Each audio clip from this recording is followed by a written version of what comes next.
مرحبا يا رسول الله.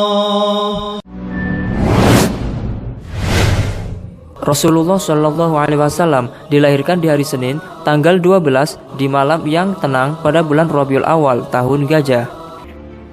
Waktu itu banyak terjadi kejadian menakjubkan yang menyertai kelahiran Nabi Shallallahu Alaihi Wasallam.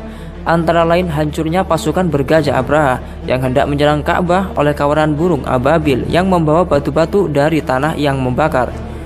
Batu-batu tersebut kemudian ditimpakan dari atas ke kepala bala tentara Abraha. Kedahsyatan peristiwa ini pun diabadikan dalam Al-Quran dalam surat Al-Fil ayat 1-5.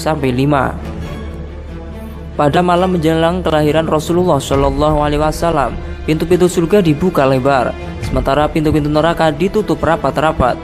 Ribuan malaikat turun ke bumi sehingga memenuhi seluruh gunung di Makkah. Bulan pun terbelah, bintang bersinar begitu terang.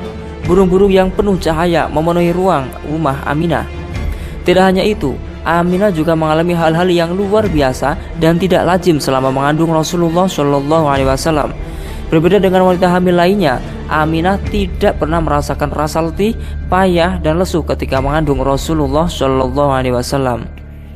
Di dalam kitab An-Nimatul Kubra Alal Alam dikisahkan banyak kejadian mengagumkan dan menarik yang menimpa Aminah selama mengandung. Utamanya selama 12 hari sebelum kelahiran Rasulullah Shallallahu Alaihi Wasallam, atau mulai dari malam tanggal 1 hingga malam tanggal 12 Rabiul Awal. Pada malam tanggal pertama, Aminah mendapatkan kedamaian dan ketenteraman dari Allah sehingga ia merasa begitu tenang dan damai.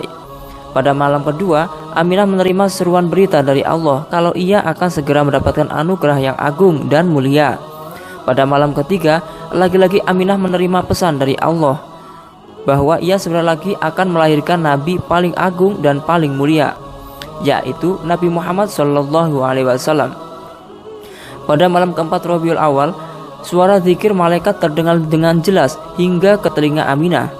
Memasuki malam kelima, Aminah mimpi bertemu dengan Nabi Ibrahim, dan mimpi tersebut Nabi Ibrahim meminta Aminah untuk bergembira karena telah mengandung Nabi Muhammad, yakni Nabi pemilik keutamaan. Pada malam ke-6, Aminah melihat cahaya memenuhi sudut-sudut alam semesta hingga tidak ada kegelapan padanya. Tidak lain ini adalah untuk menyambut kedatangan Rasulullah.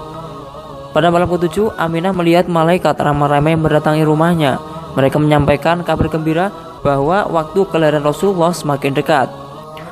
Pada malam ke-8, Aminah mendengar berita hatif yang menyerukan kepada seluruh penghuni alam semesta untuk berbahagia karena kelahiran Nabi kekasih Allah telah semakin dekat. Pada malam ke-9, Aminah begitu tenang dan damai. Tidak ada rasa susah dan sedih sedikit pun padanya, lantaran Allah telah menganugerahkan Aminah kasih sayang yang begitu melimpah. Pada malam ke-10, Aminah melihat kalau tanah Mina dan Khaif bergembira menyambut kelahiran Rasulullah. Pada malam ke-11, Aminah melihat seluruh penghuni langit begitu senang menyambut detik-detik kelahiran Rasulullah. Pada puncaknya, yakni malam ke-12 Rabiul Awal, Aminah yang ada di dalam rumah melihat langit begitu cerah, tidak ada mendung sama sekali. Mulanya Aminah menangis bersedu-sedu karena pada malam ini ia sendirian di rumah. Abdul Muthalib sang kakek Rasulullah tengah bermunajat di Ka'bah. Namun kemudian Allah mengutus 4 wanita utama untuk menemani Aminah selama proses kelahiran Rasulullah. Mereka adalah Hawa istri Nabi Adam, Sarah istri Nabi Ibrahim, Asiyah binti Muzahim, dan Maryam binti Imran ibunda Nabi Isa alaihissalam. Setelah kelahiran Rasulullah Shallallahu Alaihi Wasallam, banyak peristiwa tidak lazim juga terjadi, yakni arsy bergetar hebat, seluruh langit dipenuhi cahaya sehingga menjadi terang. Istana Kisra berguncang begitu dahsyat sehingga menyebabkan 14 balkonnya roboh. Api abadi yang disembah oleh umat Majusi padam. Gereja di sekitar Buhairah roboh. Bahkan Ka'bah juga ikut bergetar selama 3 hari karena bahagia menyambut kehadiran Rasulullah Shallallahu Alaihi Wasallam. Subhanallah, itulah kisah detik-detik lahirnya Nabi Muhammad Shallallahu Alaihi Wasallam. Sebagai rasa wujud cinta kita kepada Nabi Agung Muhammad Sallallahu Alaihi Wasallam, mari kita bersama baca sholawat. Semoga kita mendapatkan syafaat beliau fid dunya wa dunya tal akhirah. Allahumma sholli ala sayyidina Muhammad, sholli ala Nabi Muhammad. Allahumma sholli ala sayyidina Muhammad. Terima kasih telah menonton video ini, semoga bermanfaat. Saya akhiri wallahul muwaffiq ila aqwamit thoriq. Wassalamualaikum warahmatullahi wabarakatuh.